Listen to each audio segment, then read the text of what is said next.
दोस्तों ये जो आप भीड़ अभी देख रहे हो आपके फोन स्क्रीन पे, ये भीड़ कोई रैली की भीड़ नहीं है। दोस्तों आपको बता दें कि सुपरस्टार खेसारी लाल यादव की इंडस्ट्री के बहुत बड़े कलाकार माने जाते हैं। उन्होंने नेपाल में एक शो किया था और उस शो के दौरान इतना ज्यादा भीड़ हो गया कि उन्हें बीच में ही शो को छोड़कर भागना पड़ा। दोस्तों आपको बता दें कि 2023 में खेसारी लाल यादव का यह पहला शो था और इस शो के दौरान उन्हें इतना उम्मीद नहीं थी कि इतनी भीड़ लग जाएगी।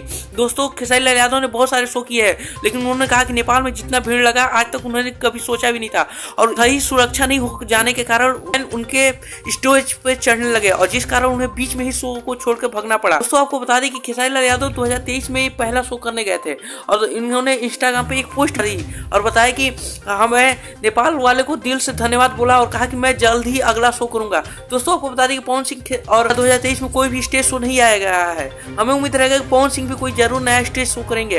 और दोस्तों आप लोग कमेंट बॉक्स में जरूर बताना कि पवन सिंह और खेसारी लाल यादव में आप किसे सबसे ज्यादा प्यार करते हो। और वीडियो अच्छी लगी होगी तो वीडियो को दिल से लाइक करते हैं और चैनल को सब्सक्राइब करते हैं ऐसी भोजपुरी अपडेट के लिए। और मिलते हैं किसी नए वीडियो में नए टॉपिक के साथ, तब तक के लिए जय हिंद, वंदे मातरम।